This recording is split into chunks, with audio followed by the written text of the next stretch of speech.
जीत और हार आपकी सोच पर निर्भर करता है। यदि मान लो तो हार होगी और ठान लो तो जीत। नमस्कार, welcome to daily PT pointers and our first headline is related to women's reservation bill. And ये न्यूज में भी इसलिए है क्योंकि recently union cabinet approved the women's reservation bill that seeks to reserve one third of the seats in Lok Sabha and state legislative assemblies.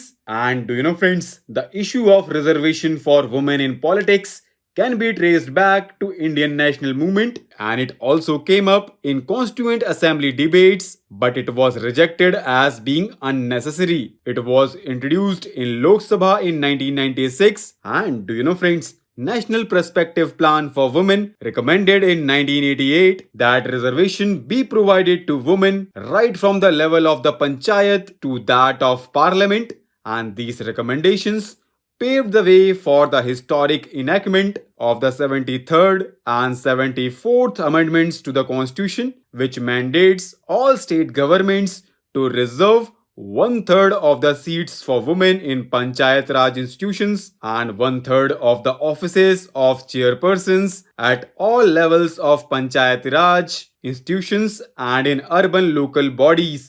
Now, let's look at the arguments in favor of the bill. So, friends, it is stated that affirmative action is imperative to better the condition of women since political parties are inherently patriarchal, and despite the hopes of the leaders of national movement, women are still underrepresented in parliament, and it is believed that reservation will ensure that women form a strong lobby in parliament to fight for issues that are often ignored. And today India has high percentage of crime against women, low participation of women in the workforce, low nutrition levels and a skewed sex ratio. Therefore, to address these issues, it is argued that we need more women in decision making. Now there are some arguments against the reservation. So friends, it is argued that women will not be competing on merit if there is reservation, which could lower their status in society, and women's interest cannot be isolated from other social, economic and political strata. And some also argue that reservation of seats in parliament would restrict the choice of voters to women candidates. And in the last, we can conclude that even after 76 years of independence, Parliament lacks substantial representation from half the population, with women holding just 14% of the seats, and it is time to acknowledge the systematic exclusion of women from politics and demand action to create more equitable political landscape. Our next headline is related to India Middle East Europe corridor, and ये news में भी इसलिए है क्योंकि recently India, the US, UAE, Saudi Arabia, France, Germany, Italy, and European Union signed a memorandum of understanding to establish the India Middle East Europe Economic Corridor as an alternative to China's Belt and Road Initiative. The proposed corridor will consist of railroad, ship-to-rail networks, and road transport routes extending across two corridors, that is, the East Corridors, which is connecting India to the Gulf, and Northern Corridor,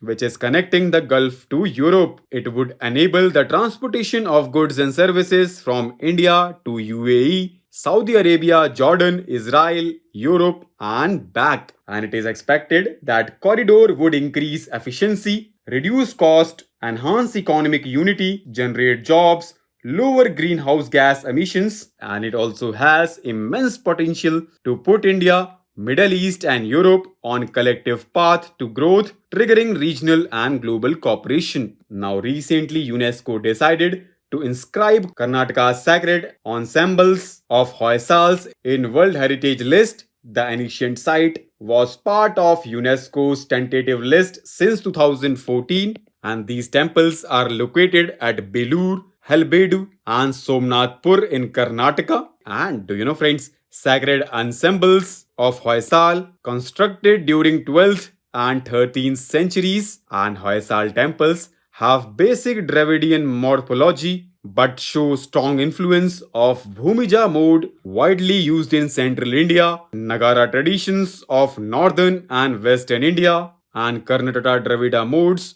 favored by Kalyani Chalukyas. These temples are known for evolving distinct style that is ornate with temple architecture following a stalactite plane built on a raised platform, and material used in temple construction is coloritic schist, which is also known as soapstone, that are soft and amiable to carving. Our next headline is related to Operation Sajag, which is a drill involving all stakeholders of the coastal security construct, and it was conducted by Indian Coast Guard along the west coast. The day-long drill is conducted every month and outcomes are further progressed for improvement in coastal security construct. Now recently US delegation met a team of innovations for defense excellence at IIT Delhi, and do you know friends, innovations for defense excellence framework launch किया गया था government के द्वारा in 2018 with the aim to foster innovation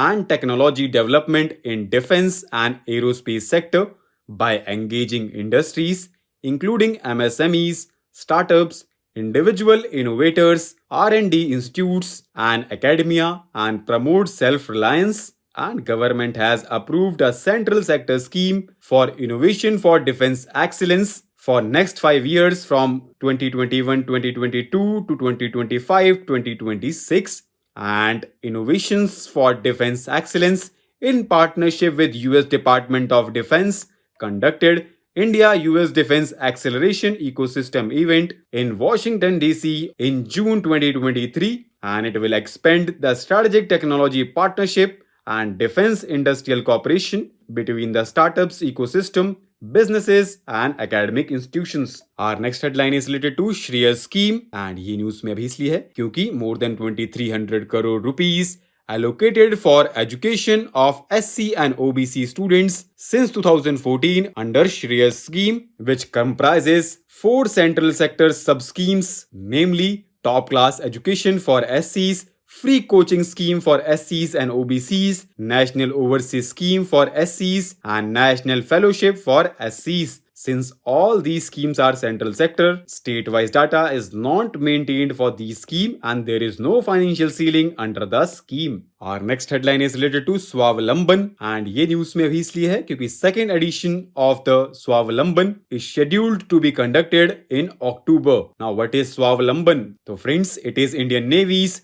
Naval Innovation and Indigenisation Seminar, and in the first edition of the seminar, which was held in July 2022, Prime Minister of India launched 75 challenges for startups and MSMEs as part of the Sprint initiative, which are aimed at giving a boost to usage of indigenous technology in Indian Navy. Now, government will launch a series of transformative initiatives which are aimed at revolutionizing agriculture in country, and these initiatives include Kisan Rin Portal, door-to-door KCC campaign, and Weather Information Network Data System Manual. And these initiatives aims to amplify financial inclusion, streamline data utilization, harness technology, and enhance livelihoods of the agricultural community. So with this, let's conclude our today's discussion. Thanks for listening. And for regular updates, you can follow us on various social media platforms.